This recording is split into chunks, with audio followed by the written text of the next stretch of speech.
This man went bankrupt twice and lost everything down to his last penny.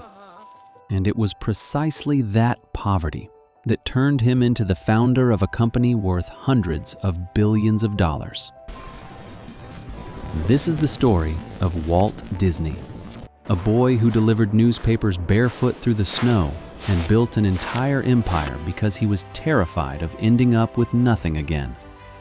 On December 5, 1901, in Chicago, a fourth son was born into a poor family, and they named him Walter Elias Disney. His mother, Flora, a former school teacher, was a simple, worn-out woman who had long since learned not to argue. His father, however, was a completely different story. Elias Disney believed in only three things: hard work, God, and the belt. He never stayed anywhere for long. Farmer one day, carpenter the next, then a newspaper delivery boy, dragging the family from place to place, from Chicago to Marceline, from there to Kansas City. And wherever they went, the same thing happened over and over. Every morning, before dawn, at 3:30, in the summer heat and the winter cold, Elias woke little Walt and his brother Roy with the same phrase: "Get up, the papers won't deliver themselves." The boys went out into the dark streets, sometimes literally through the snow, because there weren't enough shoes to go around, and their father considered it unnecessary to pay them. In his opinion, family worked not for money, but out of duty. And once, when little Walt fell asleep on the porch of a stranger's house, unable to withstand the cold and exhaustion, his father found him and showed no mercy. He whipped his son for daring to stop. For Elias, weakness was worse than laziness, and Walt absorbed this with every fiber of his being. And here's what's striking. Decades later, when Walt was already the most famous man in Hollywood, he still had the same dream. As if he'd forgotten to deliver some of the papers on his old route, and his father was already waiting for him on the corner to punish him. He created Mickey Mouse and built Disneyland, but a part of his soul remained forever that frozen boy on the dark street who feared more than anything that he wasn't good enough. It was right there, on those streets, that the idea was born that would guide his entire life. If you have nothing, nothing can be taken from you. But if you acquire something, you must hold on to it with a death grip and never give it to anyone. Walt learned this lesson long before he earned his first dollar, and this very lesson nearly cost him his life. But before he could fully grasp it, he had to lose everything. Twice. At 16, Walt did exactly what both his older brothers had done. He ran away from home, lying about his age to enlist in World War I and drive an ambulance in France. And when he returned, he had only one thing left that his father had never managed to take away: his ability to draw. In Kansas City, he raised $15,000 from local investors and opened his first company, Laugh-O-Gram. He hired young artists, began making animated stories, and was absolutely certain that now, finally, everything would take off. But it all fell apart.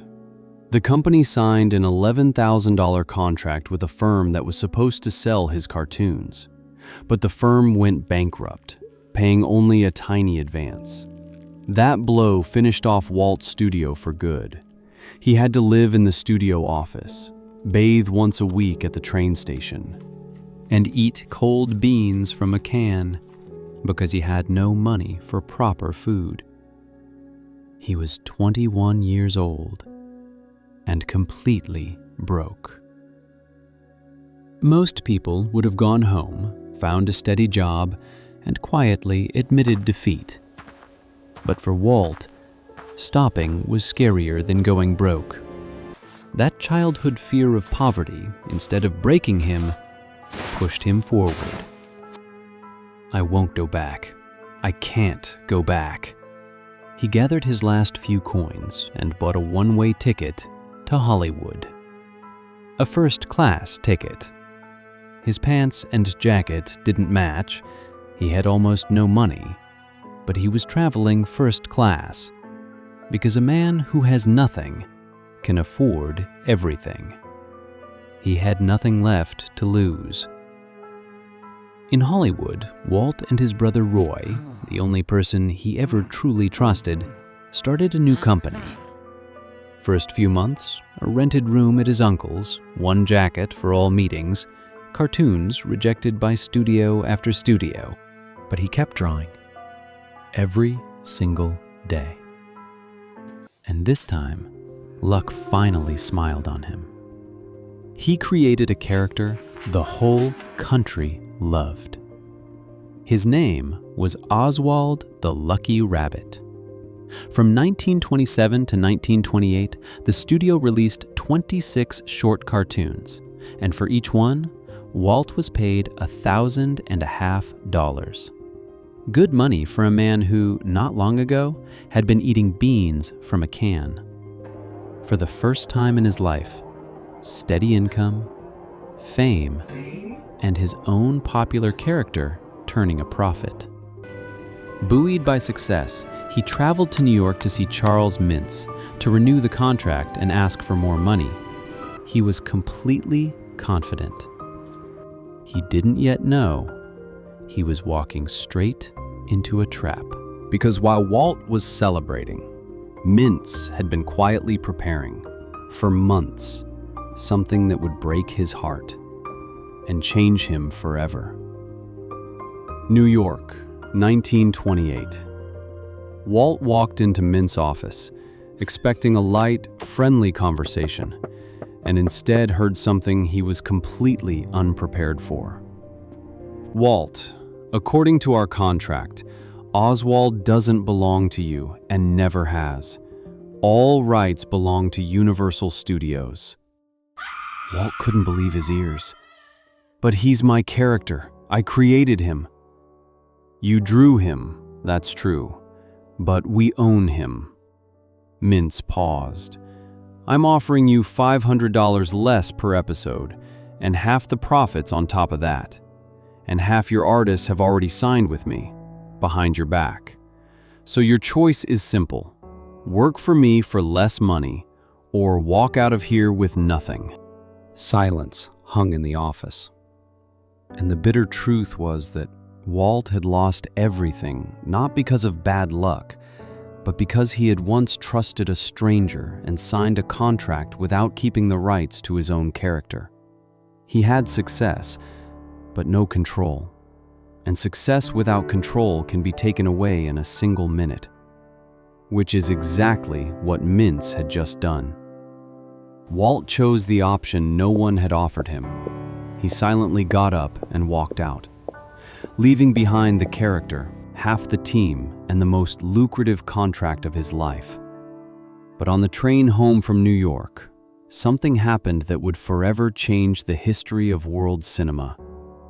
Crushed and betrayed, Walt picked up a pencil and began to draw a mouse.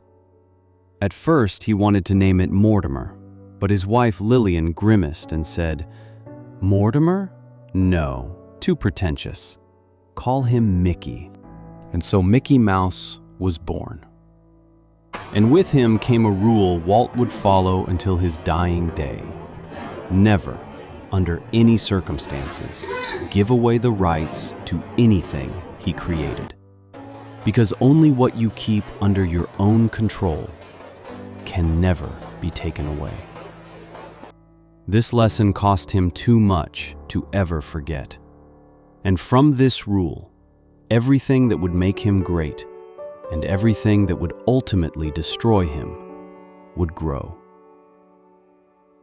After Mickey, Walt built not just a studio, but an entire machine in which he personally controlled every last detail.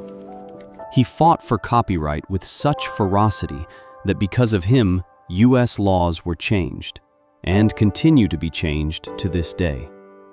When you hear that a character's rights are protected for nearly a century after its creation, know this: it is largely the legacy of a man from whom a rabbit was once taken. For Walt, his characters weren't just drawings, they were his main asset, his property, and he guarded it like a fortress.